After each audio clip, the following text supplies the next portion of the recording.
Can I explain fascism in the context of the 20th century? Sure, and I'll try to do it as quickly as possible. So let's talk about the collapse of World War I. World War I is one of the most devastating conflicts that the world had seen at the time, right? We now have new industrialized warfare, and we're going to use it against other people. You know what you can't defend yourself against very easily? Machine guns. So World War I goes into the trenches. World War I is terrible. It's a war of attrition. It ends in a stalemate. It ends in an armistice.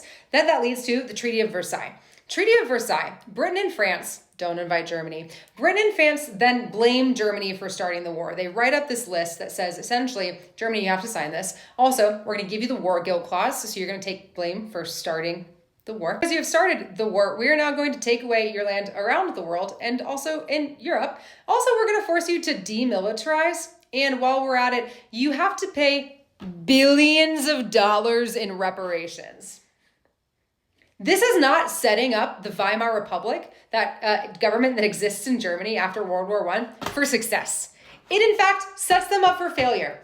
Western European countries are becoming reliant on the United States' economic support to help rebuild Europe. Also, a lot of these Western European countries are enacting nationalistic tariff policies because they're trying to promote production and purchasing within their own country.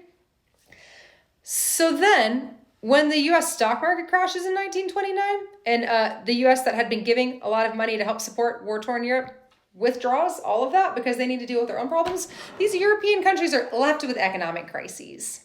And in times of economic crises, people who are disillusioned oftentimes will turn to a charismatic leader to bring them out of that problem.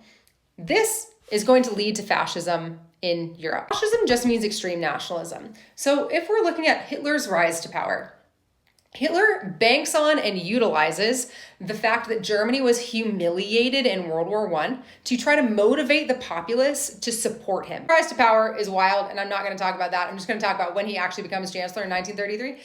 And Hitler uses propaganda, he uses new technology like the radio, like Leni Riefenstahl's Triumph of the Will, like his propaganda minister, Joseph Goebbels, to all support this cult of personality and this like larger than life persona that he's creating. Because he's promising to restore Germany from its humiliated mess back to its greatness. And that is really going to be attractive to a lot of people who are in terrible economic crises in Germany after World War I and during the interwar years. LDR, fascism is extreme nationalism, and we see this take over Europe in the 1930s in Germany, Italy, and Spain.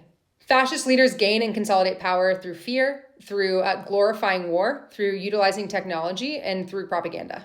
And what I tell my students, and this is all throughout really any history class that I've ever taught, because this is true for all of history, in times of economic crises, in times of severe economic crises, people are going to look to one strong, charismatic leader who promises to bring them out of that. We absolutely see that happen in Germany and Italy after World War I.